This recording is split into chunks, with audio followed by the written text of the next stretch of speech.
Foundation থেকে আজকে সিলেটে এসেছি। এখানে সিলেটে আমাদের তথ্যমতে সর্বমোট শহীদের সংখ্যা 32।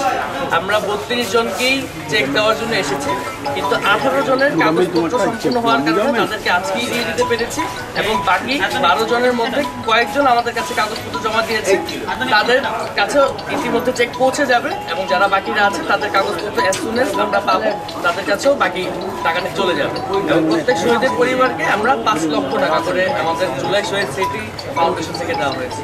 মূলত আজকে 18 জনকে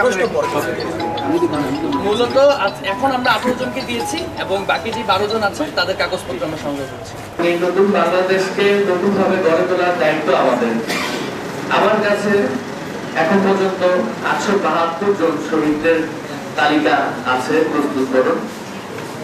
এটি আমার কাছে শুধুমাত্র একটি সংখ্যা না, 872 আমার কাছে 872টি পরিবার, 872টি স্বপ্ন যেগুলো এখনো পূরণ করা সম্ভব হয়নি। আমাদের ফাউন্ডেশনের প্রধান লক্ষ্য এই শহীদ এবং আহত পরিবারদের পাশে দাঁড়ানো এবং তাদেরকে স্বাভাবিক জীবনে ফেরত আনার জন্য যা যা করণীয় সবকিছু আমাদের এই ফাউন্ডেশন থেকে দায়িত্ব নেওয়া হয়েছে। আপনাদের যে কোনো রকম সমস্যা আমাদের ফাউন্ডেশনকে জানাবেন এবং যতদিন না আপনাদের সর্বশেষ ব্যক্তিটি পুনর্বাসন কার্যক্রমের ভিতরে অন্তর্ভুক্ত না হচ্ছেন ততদিন পর্যন্ত আমরা অত্যন্ত পরিশ্রম করে যাব আপনাদেরকে আমাদের সেবা দিয়ে দেওয়ার জন্য। আমাদের ফাউন্ডেশনটি একটি বেসরকারি প্রতিষ্ঠান, তাই সরকারের সাথে আমাদের কোনো সম্পর্ক নেই।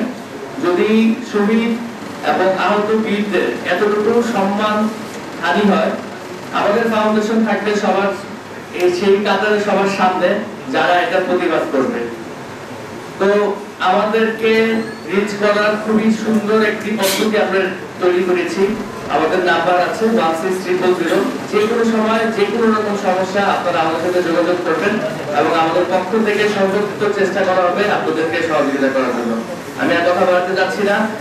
আমি আপনাদেরকে জানাতে চাই যে দেশবাসী সকলের একটি দায়িত্ব এই শহীদ পরিবারদেরকে কিভাবে স্বাভাবিক জীবনে ফিরিয়ে আনবে সেই দায়িত্বটি গ্রহণ করার। আমি দেশবাসীর কাছে অনুরোধ করব আপনারা এই শহীদ পরিবারদের এবং আহতদের পাশে এসে দাঁড়ান, তাদেরকে স্বাভাবিক জীবনে ফেরত আসতে সাহায্য করুন এবং সকলের সাথে মিলে একসাথে আমরা এই নতুন বাংলাদেশ গড়ে তুলি। এবং আমাদের কাছে এখনো আর অফিসিয়ালি আহত যোদ্ধাদের সংখ্যা যেটি রয়েছে সেটি প্রায় 24,000 এবং সেটি আরো ভেরিফিকেশন এবং সংযুক্তিকরণের প্রসেসটি চলছে।